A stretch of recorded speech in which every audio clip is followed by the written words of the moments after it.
You have to go through the craft of really working into what doesn't work. If it doesn't work, you pivot to another direction. And I feel like in businesses, you just have to keep on pivoting until you find your path. Once you find it, you have to go all in. When you go into creating Meetly, it was because you started as a young age that you're working profoundly in this space and found a solution. You understand what are the pain point, what are the problems, and that's how you come up with your product. Correct. You can be the best programmer in the world, you can be the best business person in the world, but if other people don't know about you, they will never open those doors for you. So you Mhm. need a spokesperson about you who able to pitch you to other people to get you a meeting. And that's number one. Throw your hands up if you with it. Drop it.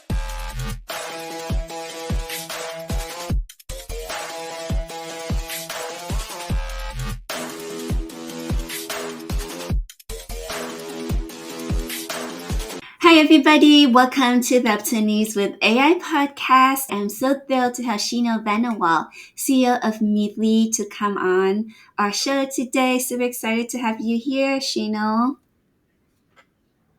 Hey Serena, thank you very much for inviting me to be here. I look forward to answering all your questions. Oh man, we're gonna have fun. It sounds like we're on an interview. I just want to showcase your journey and, all the amazing things you're doing. But before we begin, I would like for you to share one fun fact about you that majority of people are very surprised to hear. Okay, that's a good question in the beginning. Fun fact: I like screaming and singing at night when everyone sleeps because I Oh my work every God. night. Uh-huh. That's one fun fact about me. You love singing. I love playing my guitar and I love playing my piano. So that's what I like doing every night when I'm bored, when I'm stressed. That's something I Uh, actually like. that's a perfect way to de-stress and incorporate it into your day. That's amazing to hear.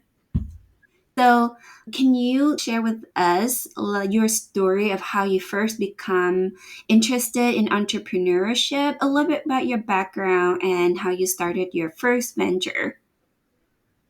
Once again, sir, thank you very much for having me. I think this is going to be a great interview in terms of sharing how it started and what we're doing now. So when I really talk about how I got into become an entrepreneur, it was not by accident. That was something very passionate when I was at very young age. I think somewhere around 14, 15, 16 age. That's where I kind of got into programming, Mm-hmm. understanding how companies started building software solutions. That got me interested in developing, learning to become a better programmer and try to solve problems. I didn't really know how to solve enterprise level solutions back in that time, but I was very passionate about Mm-hmm. understand the languages, teaching the computer to do something, whatever the problems I've been trying to, get it out. That's basically my journey when I was starting, I think 14-ish time. Mm-hmm. Ever since I finished college, I started registering my first business as a private limited entity in Sri Lanka. Mm-hmm. And I started evolving there. I want to get into the terms of how you actually do a business versus you are an entrepreneur, like fundamentally how you going to become a proper ethical business professional. That's how I got into the industry as well. What I truly understood myself is that I'm a good programmer, then I was a business professional, right?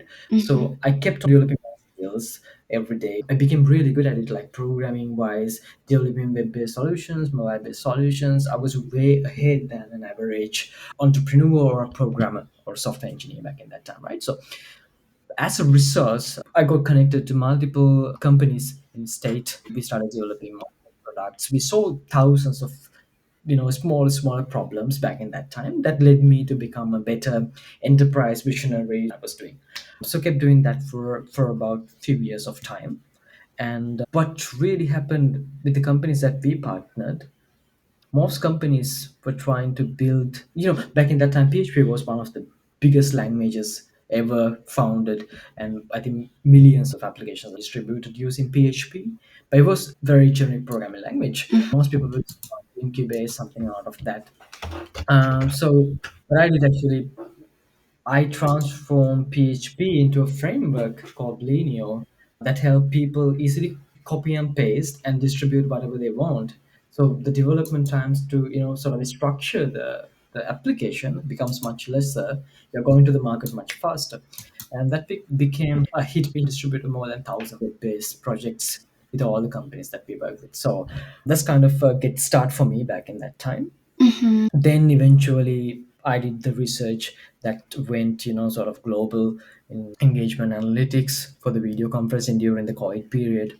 We were got invited by Microsoft, and then we made the research public, and most AI applications are now implemented that solution. I think more than 200 to 300 million people uses that research every single month. So that's kind of where we got in. That's how I started to become where I am today. Oh wow, that's amazing stories. So like when you're 14 and 15, majority people is like, hanging out and having fun, and here you are really interested in learning That's programming. actually a good question. Back in that time, I was very passionate about programming. I don't come from a background of entrepreneurs or business. Hmm. I was very curious about how people do it. So I built my computer my own, and I assembled the computer, started building my own. And then by that time, I was like way ahead than an average individual. And Hmm. I didn't really have time to worry about an outside world than that. So I was very focused in, like I was very intrigued, and I wanted Yeah. to become that person. That is amazing, and it helped shape where you are today. You are still very young, but you are starting when you were really young age, and that was the direction you were thinking of. So I'm excited to see what you are building today. So tell me a little bit about Meedly. What are you building? What is Meedly? So basically, we started the company without wanting to start a company. Generally, the research I did on engagement analytics went viral. We hit about 1 million people in 24 hours, Oh, wow. went global on LinkedIn and everywhere. About 2 years ago, investors reach out to us asking me to invest and start a company because they saw the potentials. No way. We got invited to everywhere, every company, and what happened really in about a week, we had an investor ready to fund into the company, but we didn't have a company we could put the money in legally. Oh my So what God. we yeah, that's actually a good problem to have as an entrepreneur. When you're too early to believed by an investor, and they're actually waiting you or someone who you could become. We quickly started incorporating the business in Sri Lanka, so we could get the money and start acquiring talent to build Uh the product. huh. And so we sort of went ahead, and that's how Meetly generally started. And eventually we made the research public. Right now, we are into enterprise level B2B scheduling solutions. We are the only provider globally that interconnects all the workplaces. Meet is Mm-hmm. right now a B2B scheduling application. It helps you quickly and easily find time slots for any group meeting. For example, right now, you set up a group meeting. You just have to send emails, ask everyone their availability, then you go for a common time that works for everyone, right? That process in the corporate setting, it's going to take a long time to finalize a time slot, and it's very financially constrained, and it costs quite a lot of time for all, mostly It 99% of the. is. I think you also face the same problem in And your business. especially when trying to have group meetings, there's the problem of overseas. After the pandemic, the internet has become a really small place, right? Globally, we have teams over Asia. And if you had to create a team meeting from my previous company, that's what I do. We have 30 people. There are teams from India, America, different time frame. And it was really difficult, just trying to find one time frame that works for everybody. It takes a lot of time. If we have to change it, it's such a headache. Like the recurring Uh, monthly meeting is fine, but like sometimes you just have to find different time frame. If they're like, oh, I can't really make it, because like, can we change? I'm like, really? No, you can't really, you cannot change. We Finally come agree to a time into, you want to change. yeah, it's coming to like, you have to really back and forth. You ask one person, can you make this time? And ask another person, waiting for them to respond is such a headache. I'm just so glad you created Meetly to find a solution to tackle this problem.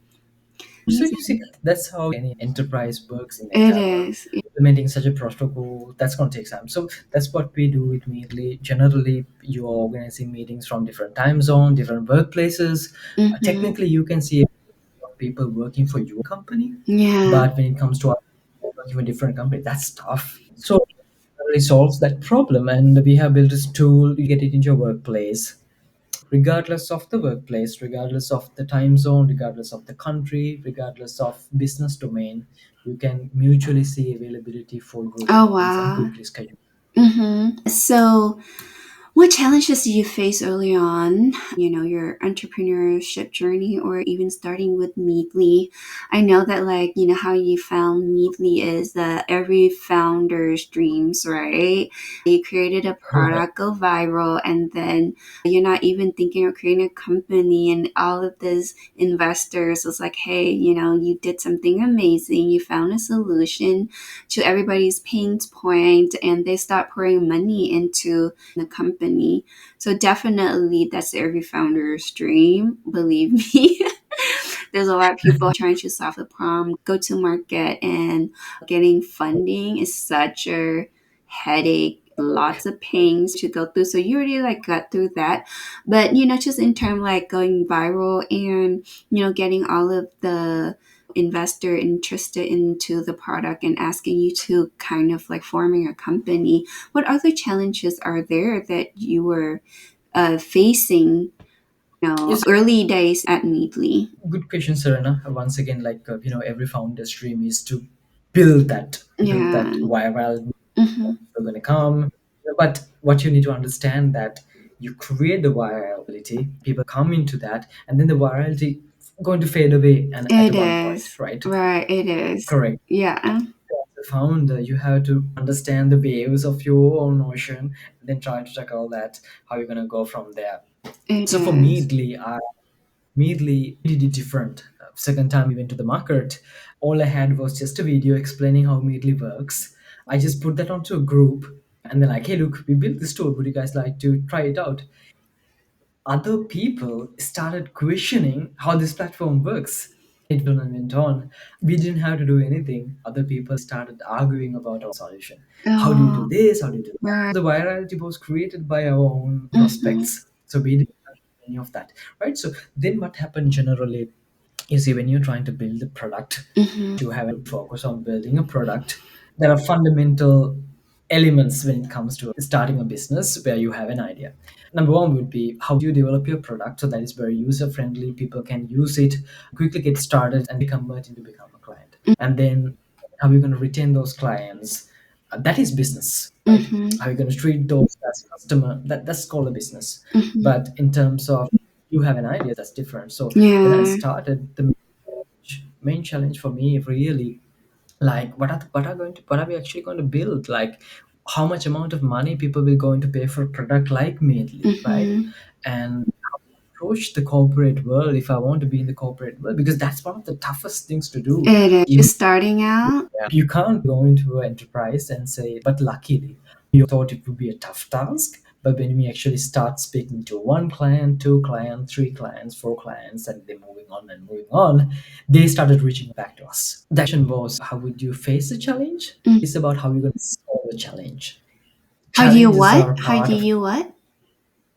how do you solve the A challenge. solid challenge.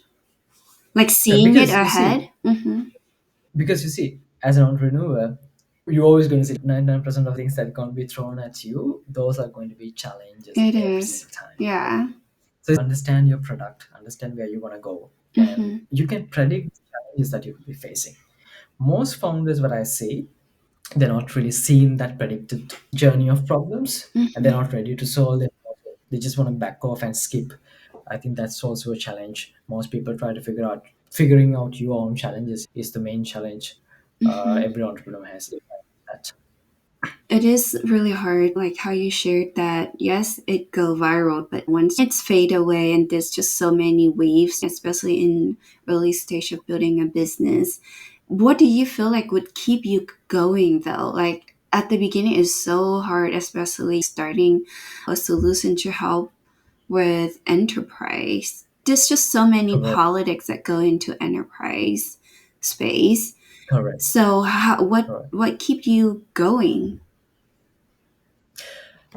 Technically, this applies to most the founders. You should not focus on one product. Focus on the taste of becoming an entrepreneur, becoming a successful one. So you have the space and you have the energy to keep going, right? Mm-hmm. Building a product, developing a product, making it success, that's just a part of your journey of becoming a successful entrepreneur, right?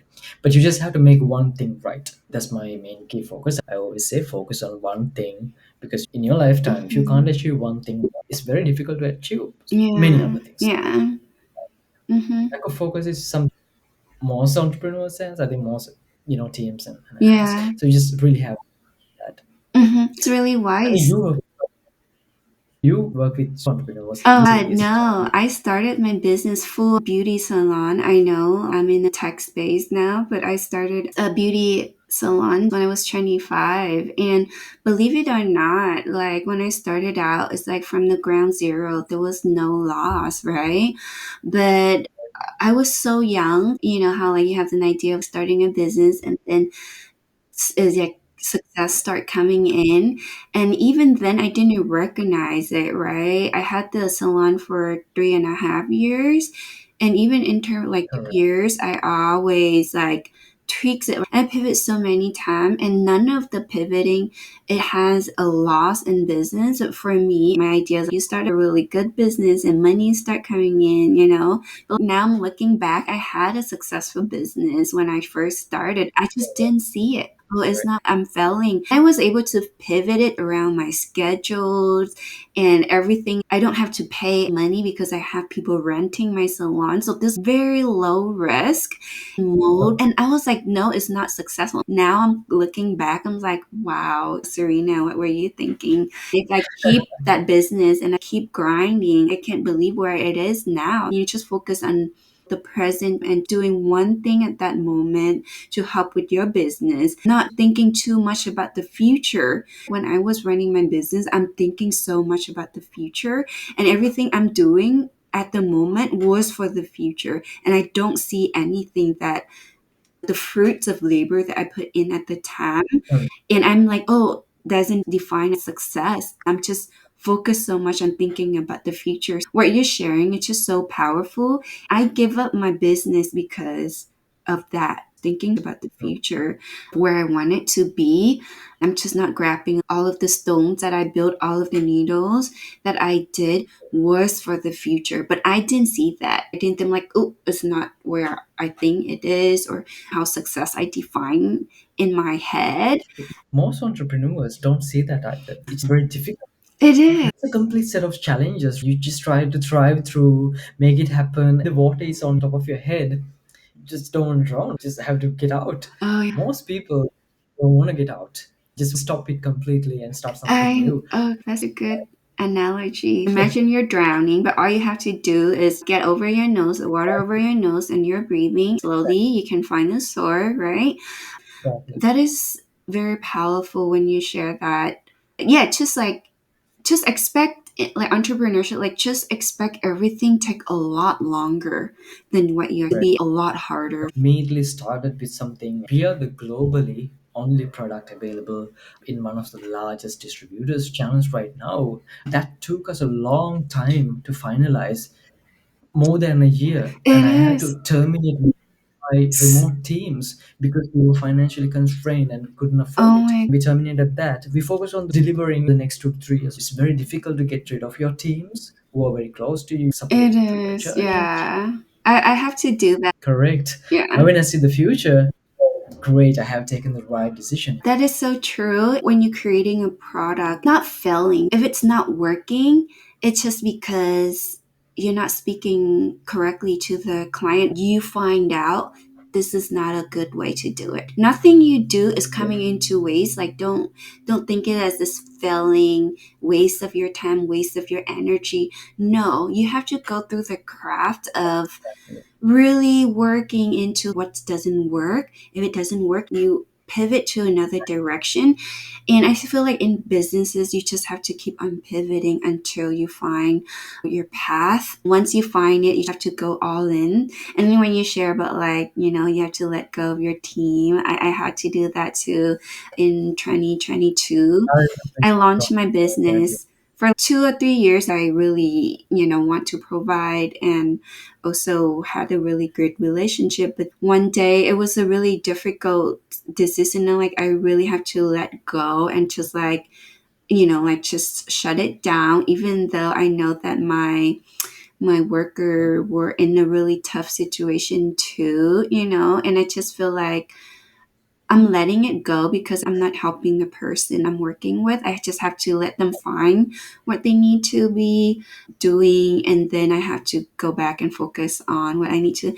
And just recently, I have to bring her back on, and we just kind of like reconnect. And she already know all of the stuff that I need to do for my business, and So they are it listening to is like you you and just catch up, but then she also go on and like find a new thing that can also bring back to my company to even like help excel it better. So sometimes you have to let people go, find on their own, and then if there's still a come back. yeah. So also I know you always have to pivot, but how do you pivot? How do you create innovation in Meetly and also like developing enterprising solutions for scheduling?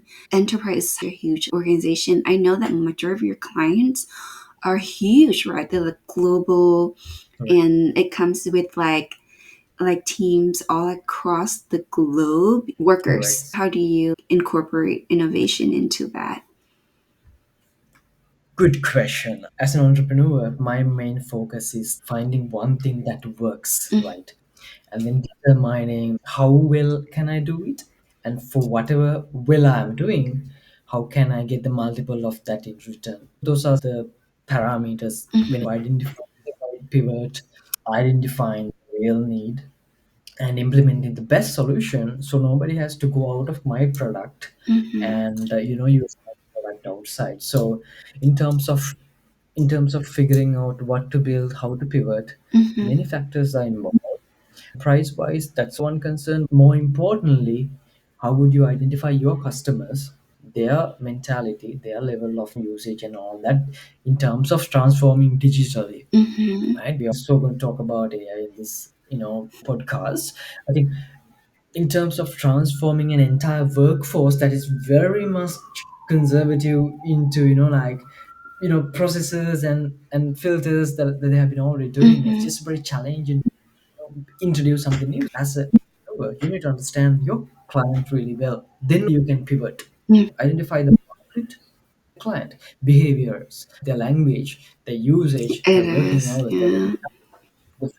is how willingly are they to sort of transform digitally. If they are not willing, how simple your solution can be. So those factors came to mind in terms of Yeah. figuring out what to pivot. Mm-hmm. I think, as I mentioned, like one of the difficult things for me figuring out 5 features of my application that is very essential to go to market, and then how to price it. Yeah, You do different exercises to figure out your pivotal point. it And is.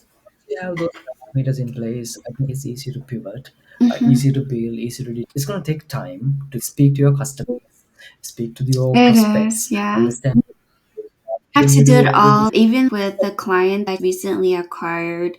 So, they're asking me to kind of like helping with marketing and Facebook ads. And for me to even like dive into like creating a really good conversion ad, I have to spend probably like 30 or 40 hours just to like dig deep into like understanding who they're serving, the language, what message would click to them, and what's the other that are like abandoned words that we're not gonna say.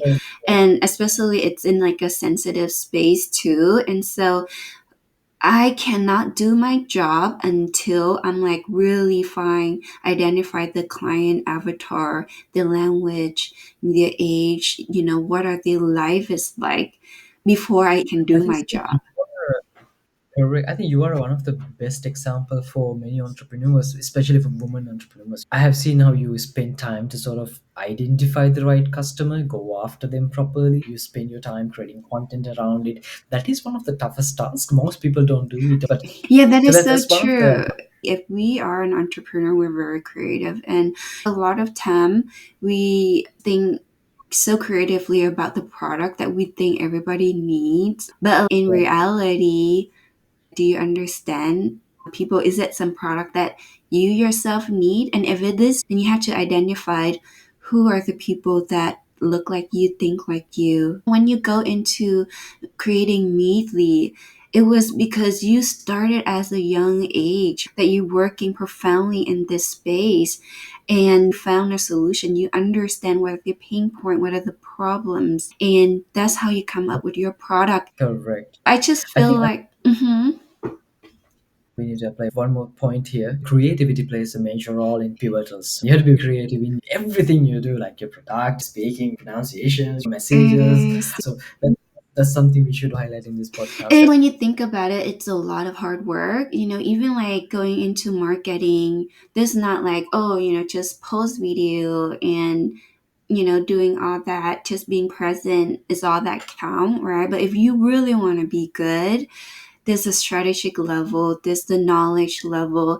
And, even before I become a marketer in social media marketing, I work for, it was founded too, like how I landed into social media marketing was a company just recruited me to be the founder's kind of like executive assistant just to help. But then she's like a head of sales and marketing. When she asked me to take the job, I took so many courses on my own, paid on my own money. Oh, I took all the Facebook okay. ads and all of that first. And quickly, within few months, she promoted me to social media manager, and I'm fully taking the full digital marketing asset of the company. It was a $5 million company at the time.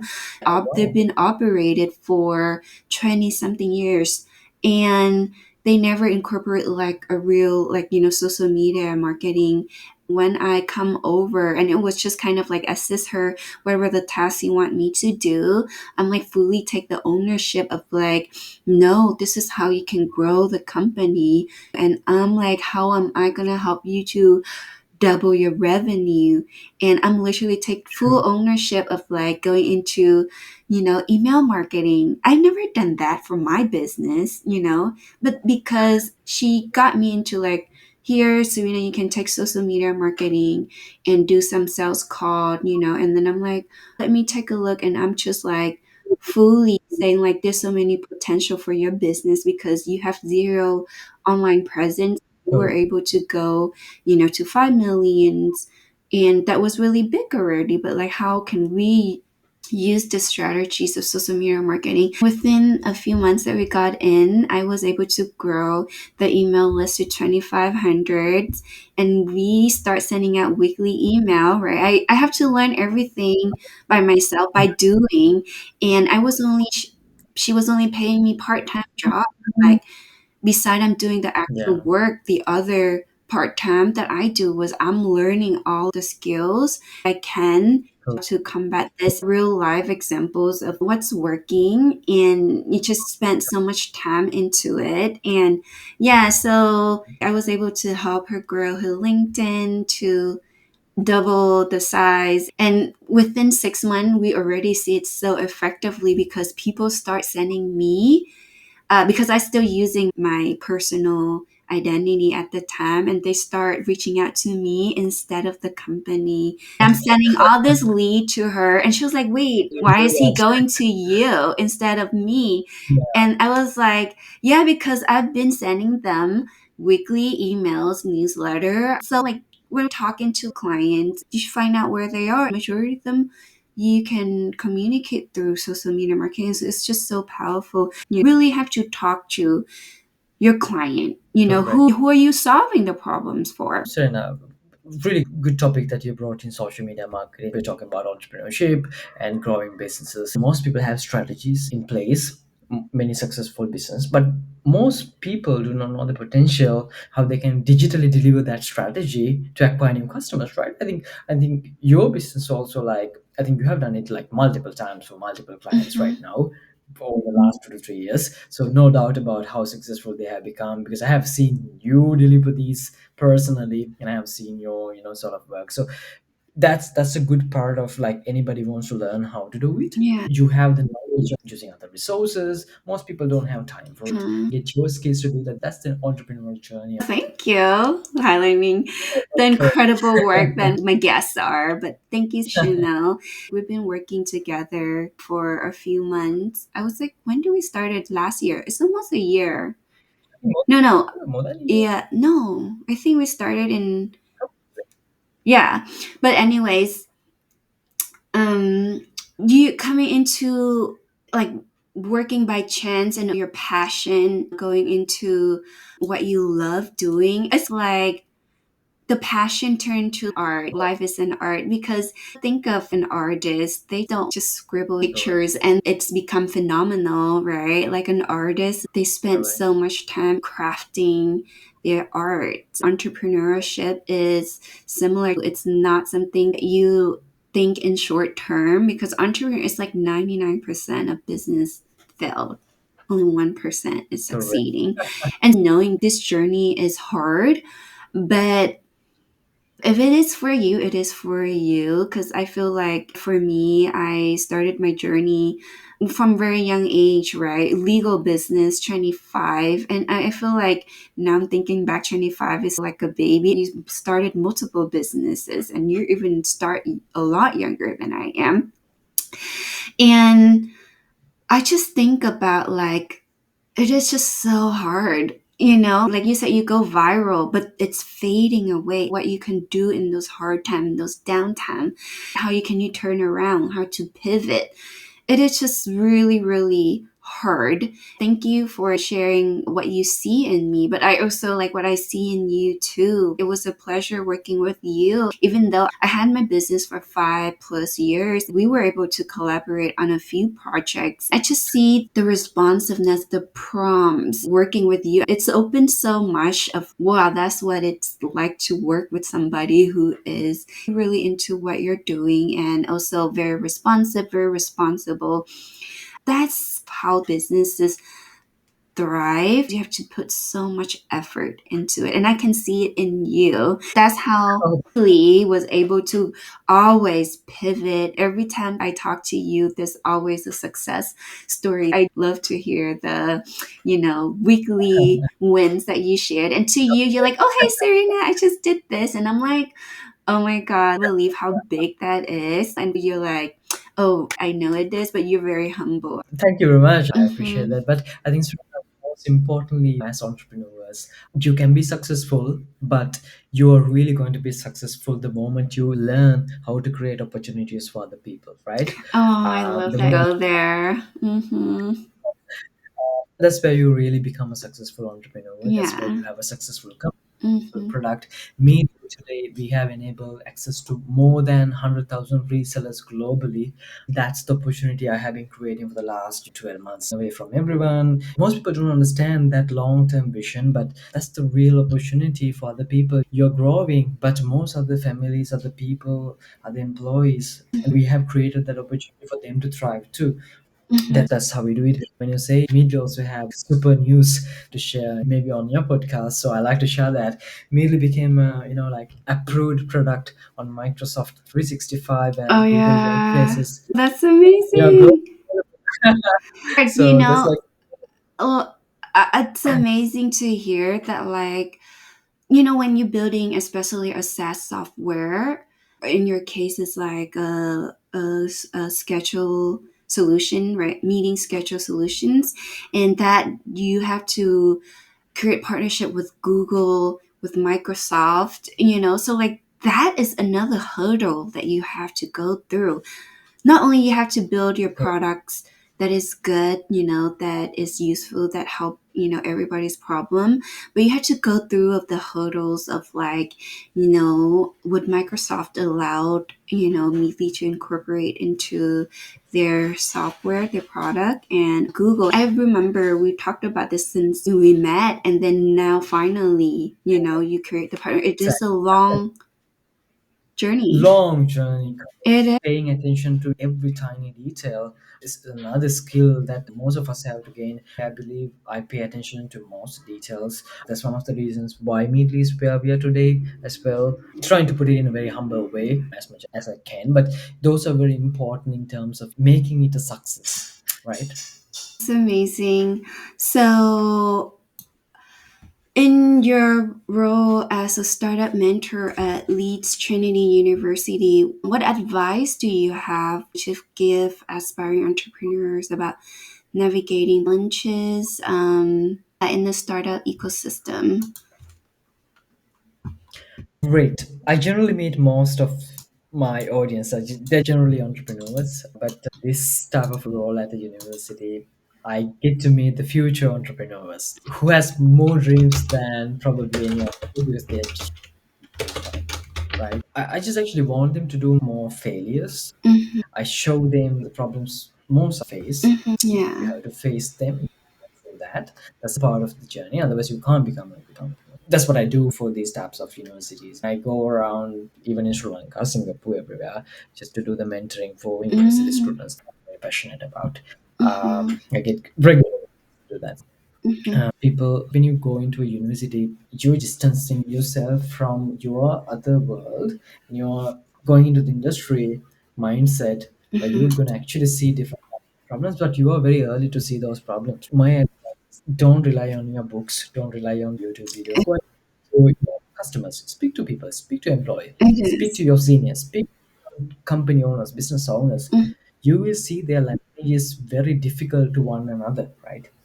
And Mhm. my advice was always that don't isolate yourself. Always find opportunity to go and speak to people, because people do business in this world. Mhm. You guys Yeah. right?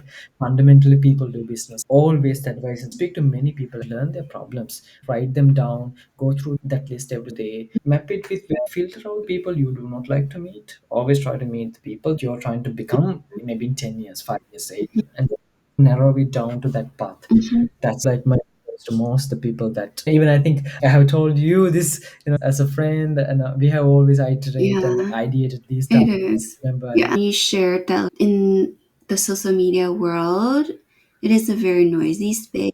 There's a lot of information out there. Almost everything that you want to correct. learn, the information is out there. What you learn from here is never the same when you apply. I feel like it is good to learn. Take notes. If you hear something, don't dismiss it. Always have an open mind, but be Correct. selective. I'm forever a learner. So I love listening to podcasts. And for me, I kind of like, I take the podcast very seriously, like of the point that people trying to share, because I believe there's wisdom that come into it. And for me, it's like, I listen to it, I have to write it down, trying to memorize it, and actually Correct. really practice and do the work, right? And I feel like it works because we always listen, listen, listen, but for the practical part, we don't give a chance. When you listen, it's only like maybe few percent you're retaining. And then for you to write it Correct. down, practice it, probably like 25%. But the best is when you teach it to someone else. Right now, you're teaching younger generations, and that's how you can really retain it permanently. That's a good point when you say you're going to retain a very least amount of information whatever you meet every day. Like I try to create incidents out of everything. That's more important. So I never forget them. I know my memory is in a noisy space. Every time I meet different people, whatever I feel should be retained by great incidents. It could be a word, it could be some sort of a signal. Those are some of the things that I do in my life as well. I think could be valuable to all the listeners. Any kind of mentors during your entrepreneur journeys that kind of like help you, influence you, or even like advisors, to your business. I feel it is hard, especially for you to get into enterprise. It's normally small business is hard, but getting into enterprise tech, you probably need a lot of support as well. No matter how good you are at building and tinkering, even solving the problem with Oh, since your yeah, correct, business, correct. I believe there's gonna be a lot of support you probably need. I know, but when I ask these For sure, questions, so for sure, for you, so for you sure. share. I think this is valuable for most entrepreneurs who are watching this podcast. If they want to take something out of that, this could be it. When I started, I had no mentors. I come from a background where my mother is a housewife, my father was divorced. All I had was the passion to become whoever I want to be. No mentors at all. Mm, I kept doing that for a long time. So I became very good at programming. I could advise other people on terms of tech, not mhm, terms of doing business, but terms of technology, how to implement something user friendly, usable, durable, cost effective, and solves an actual problem. That's how I started. But you see, sir, when you start doing a technical problem solving versus where you're going to generate revenue, turning it into actual business, that is a different journey, right? And you need a lot of other people's support, input to develop that. When you're an entrepreneur, it's very important to be humble so you can let other people come into your journey, give you inputs every single time. We don't know 100%, right? We grow from that. But what you need as an entrepreneur is the mindset to listen to what other people say, regardless of their gender, regardless of their age, regardless of their complexion, regardless of where they live in, right? If you want to solve a problem, you have to speak to them. When you don't have that trait of listening to other people, you will never build a successful product or a business, right? So that's one of that. When you are doing an enterprise solution, you need people who can open new doors. You can be the best programmer in the world, you can be the best business person in the world, but if other people don't know about you, they will never open those doors for you. So you mhm, need spokesperson about you who able to pitch you to other people to get you a meeting, right? That's number one. And you had to be very smart about it. How can you smart about it? You had to be really good at what you do, really be the top of the best mhm. of whatever you do, right? And I do it really well. Meadly, I can confidently say, it's the toppest best enterprise based meeting scheduling solution exists in the world, no doubt. Oh I my have tested god. it. I don't sleep at night. I program, I work with Yeah. my clients. So I'm very comfortable in terms of I know that is the best solution. Anyone get it. Confident, right? You know it's the best because you've changed, You like failed. thinker, you felt so Right. many times and making it better at each version. It's like Correct. Kobe when he's in the Correct. field, the basketball, one of the legend, and Correct. he was like, "Why should I pass the ball to you when I know that I'm putting like four practices more than Exactly. anybody in this team?" And he feel I confident mean, in himself because he correct. put in the work. Very, very So topic. I'm confident because I put in the work and I've done this so many times and I've worked with so many clients, and just to refine each and every time, this product is the best right now. That's beautiful. There was a time in my life I was so ahead programming, I was so ahead building user interfaces and all that, that someone is taking 48 hours to build, I was taking only 6 hours. I never felt it was a competition, but people used to, like argue, fight, and all that. How we do it in this many hours of less hours. Hmm. So you had to be really, really good at that For yeah. every single day. When I wake up, I program, I finish, I know what I'm doing. So you are confident letting other people become your speak people, right? Spokesperson, and they will do the pitching for you. So that is one of the ways how you're going to acquire Mm, more people and let them believe you. When you are confident, when other people see this guy knows what he's doing, mm, that will open up doors. There's no any other way. I mean, dumb person can't go into a company and tell we transform a digital perspective of your business. They will never open a door. You have to be the person who knows what you're doing. That is really good. If someone is just starting their entrepreneur journey today, what is one piece of advice they can take away today? What would you say to them? Have ambition to become an entrepreneur. Take one step really well and climb it. Oh, that's beautiful. Take one hill at the time. Just climb it and don't think So, too much about the other hills. Just focus on climbing that one. That's beautiful. Thank you so much, to come on and share your wisdom. I really wish you the best in your entrepreneur journey. No doubt you're going to go far. How people can find you? reach out to me on Shenal at Meedly.com. Go to our website. Three triple Meeedly.com so you can test the product. Thank you so much Thank you and so see you soon. much. Bye Bye. bye.